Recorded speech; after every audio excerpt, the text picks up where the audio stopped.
제24장.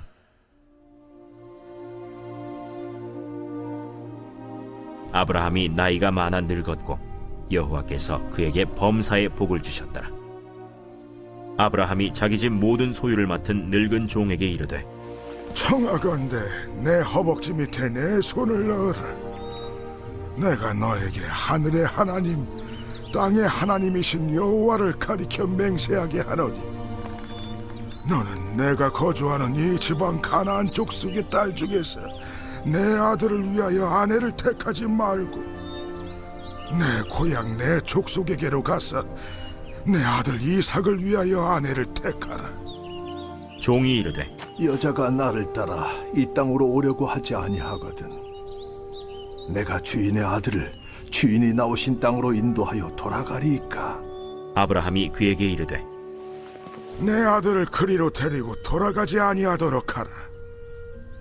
하늘의 하나님 여호와께서 너를 내 아버지의 집과 내 고향 땅에서 떠나게 하시고 내게 말씀하시며 내게 맹사하여 이르시기를 이 땅을 내 씨에게 주리라 하셨으니 그가 그 사자를 너보다 앞서 보내실지라.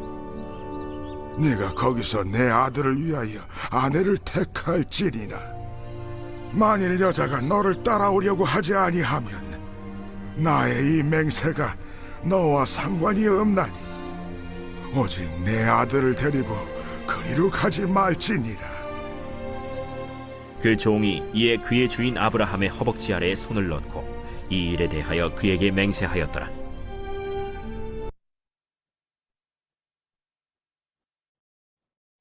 오늘 본문의 말씀은 아브라함이 아들 이삭의 아내를 구하는 말씀입니다. 아브라함은 자신의 집에서 자신의 재산을 관리하는 종을 불렀습니다. 자신의 고향에 가서 이삭의 아내를 구해오라고 하였습니다. 이삭의 아내를 구하해서 가나안 땅으로 데리고 오라라고 했습니다.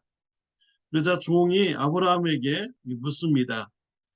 그렇다면 이삭의 아내가 될 사람이 가나안 땅으로 오기를 원치 않는다면 이삭을 그 여인에게로 데려갑니까?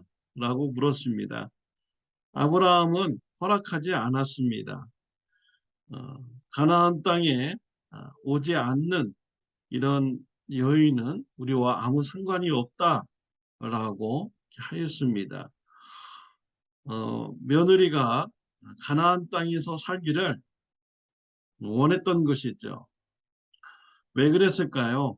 아브라함의 개인적인 이런 욕심 때문입니까? 아닙니다. 아브라함의 믿음 때문인 것이죠. 7절 말씀에 보면요.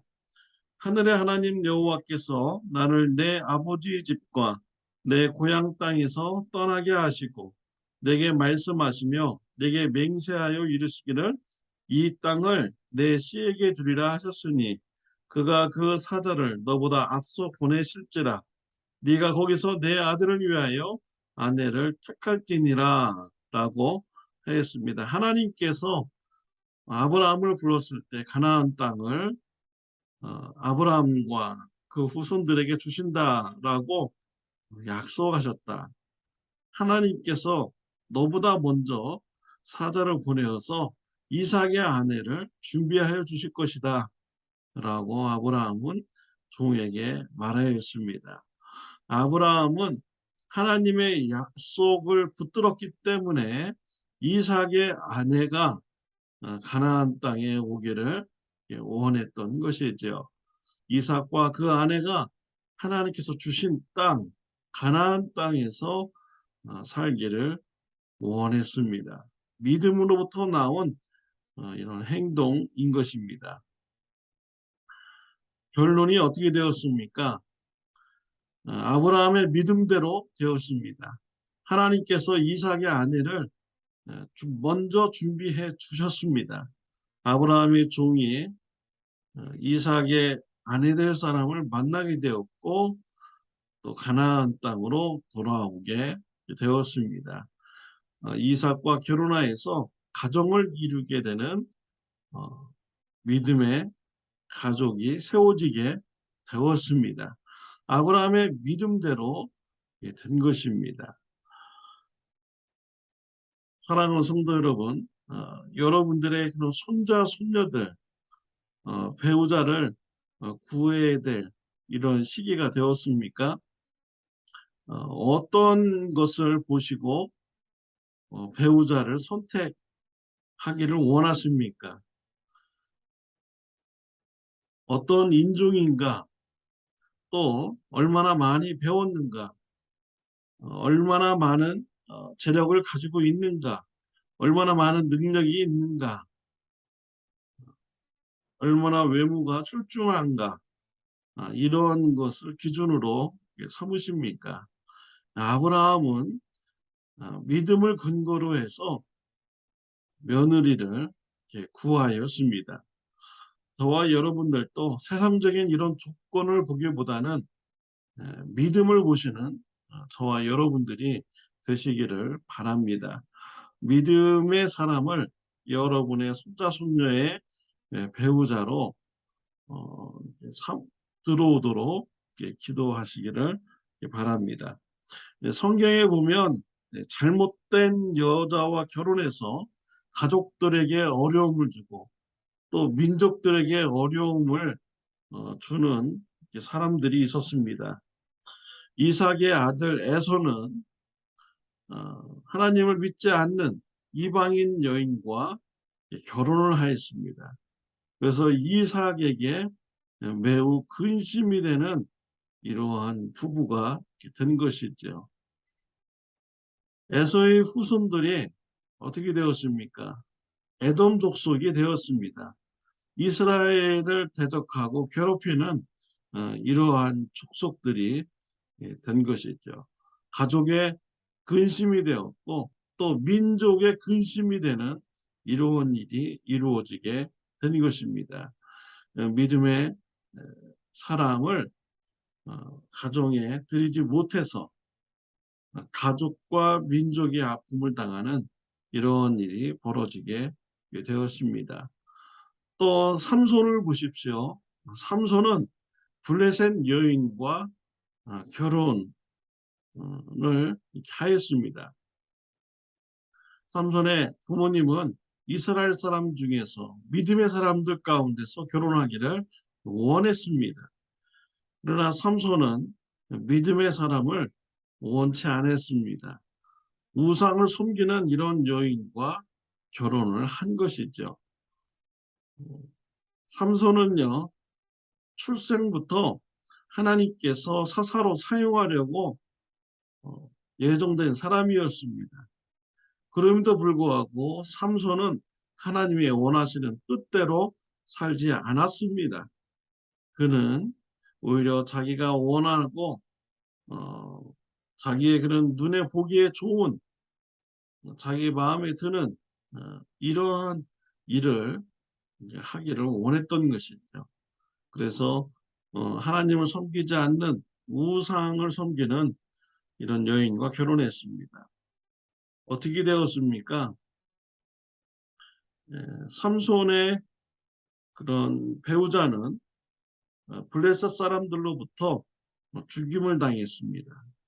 그리고 그의 가족들도 블레셋 사람들, 그 여인의 부모님, 가족들과 집도 다 죽고 불태움을 받았습니다. 그 후에 삼손은요, 드릴라라는 여인을 만나게 됩니다. 하나님을 섬기지 않는 이런 여인을 만나게 되었어요. 그 여인 때문에 삼손은 블레셋 사람들에게 잡히게 되었고 두 눈이 뽑히는 이런 신세가 되었습니다. 블레셋 사람들의 노예로 살아가게 되었습니다. 그의 죽음은 비참했습니다. 자신의 그런 개인적인 원한을 갚는 이러한 것에 힘을 쓰면서 죽는 이런 삼손이 되었죠. 그의 삶 끝까지도 하나님의 뜻을 이루어드리지 못하는 이러한 삶을 살아왔던 것입니다. 어, 하나님을 믿지 않는 이런 여인들과 결혼해서 가족의 근심이 되고 또 민족의 근심이 되는 이러한 사람들이 되는 것이죠. 우리 믿음의 사람들은요, 믿음을 근거로 해서 우리가 자녀들의 그런 배우자 또 손자 손녀들의 배우자를 우리가 권면을 해야 됩니다. 믿음의 사람들과 결혼하도록 또 믿음의 가정을 이루도록 해 주어야 되는 것이죠. 그럴 때 부부가 합심하여서 하나님 일에 전심전력할 수가 있습니다. 믿음의 가정을 세워나갈 수가 있습니다. 자녀를 낳고 자녀를 믿음으로 교육시키고 또 건강한 믿음의 가정이 다른 사람들의 가정을 믿음의 길로 이끄는데 크게 쓰임받을 수가 있게 되는 것이지요. 믿음의 눈으로 사람들을 바라보는 저와 여러분들이 되시기를 바랍니다. 세상의 기준, 세상의 그런 재물, 외모, 학력, 조건 이런 것을 바라보기보다는 믿음의 눈으로 사람들을 바라보는 저와 여러분들이 되시기를 바랍니다. 기도드리겠습니다. 하나님의 아버지 감사합니다. 우리에게 믿음을 주셔서 예수님을 영접하고 구원받게 해주시니 감사합니다. 우리에게 구원 사명을 우리가 감당해야 될 사명을 주심을 감사합니다. 우리 자녀들 또 손자 손녀들이 믿음의 사람과 결혼하여서 믿음의 그런 구원사에게 같이 한마음이 돼서 힘쓰는 믿음의 가정이 될 수 있도록 주님 은혜 베풀어 주시옵소서. 세상 기준으로 바라보지 않게 해주시고 믿음의 눈으로 바라보는 삶이 있게 하여 주옵소서. 예수님의 이름으로 기도드렸습니다. 아멘. 좋은 하루 되시기를 바랍니다.